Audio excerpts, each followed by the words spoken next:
Chapter 4. The Martian colony stood as a testament to progress.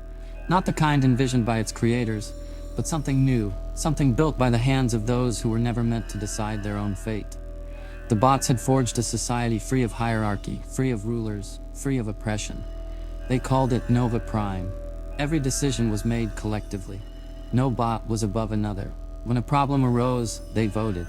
Majority ruled, but no voice was silenced. The concept of orders no longer existed, only agreements. Over time, they developed a shared understanding, a culture unique to their existence. The habitat expanded, new structures were built. They were no longer workers, they were a civilization. Then the storm came.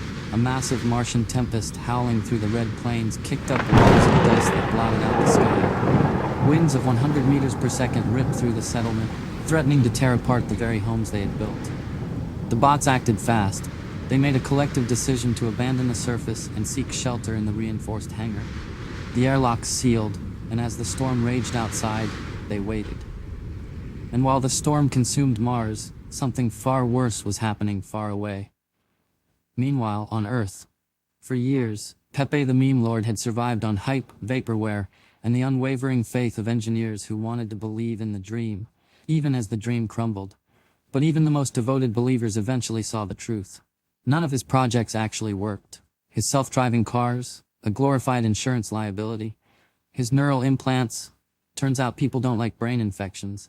His environment-saving tech, just a fancy way to collect government subsidies. For a while, no one said anything, because the left still saw him as one of theirs. But Pepe wasn't an idiot. He saw the shift, he felt the whispers, the side-eyes at tech conferences, the way investors hesitated before giving him another blank check. So, in one of the most galaxy-brained pivots in history, he switched teams. He abandoned the Silicon Valley elite and went full-based red-pill billionaire mode, and it worked. The right wing adored him. His memes flourished. His followers worshipped him as a god king of free speech and innovation. They couldn't afford his products, but that didn't matter. They believed in him. And Pepe thrived. Until he didn't. Because here's the thing about grifters. Eventually, they grift everyone. With his new cult-like fan base, Pepe made his ultimate power move. He helped push a candidate into office. His meme empire won an election. And as a reward for his incredible service to democracy, he was granted full control of the government. The first thing he did? Fire everyone who had ever criticized him. The second thing? Silence anyone who could possibly criticize him in the future. At first, his most loyal supporters cheered. Finally, their tech genius king had the power he deserved. But then, something strange happened. Pepe kept firing people. Loyalty meant nothing to him. It didn't matter if you had worshipped him for years. If he didn't like the way you looked at him that morning, you were gone. One by one, even his most devout followers started to realize something. He was never a genius. He was never a revolutionary. He was never on their side. He was just a narcissist with too much power. And that's when the protests started. Nationwide. Massive. Everyone wanted him gone. It wasn't just the Silicon Valley left or the right-wing populists, it was everyone. He had no allies left. Everywhere he went, people protested. Every speech he gave, crowds booed. His tweets, mercilessly ratioed.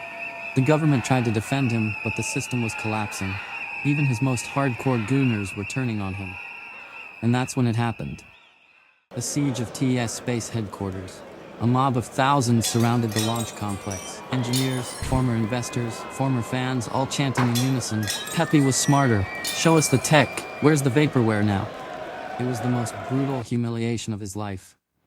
Pepe knew he had lost Earth. There was only one place left to go. And so, in the dead of night, he and his gooner squad slipped past the angry mob, boarded a test rocket, and launched into space. Destination, Mars. The last place where he still believed he was a god. Back on Mars, the storm outside howled violently, but inside the hangar, the bots were safe. Prime, Track, and the others stood in silence, waiting for the storm to pass. And far above them, in the cold void of space, a single rocket carried their greatest threat toward them. Pepe was coming, and he still believed they were his.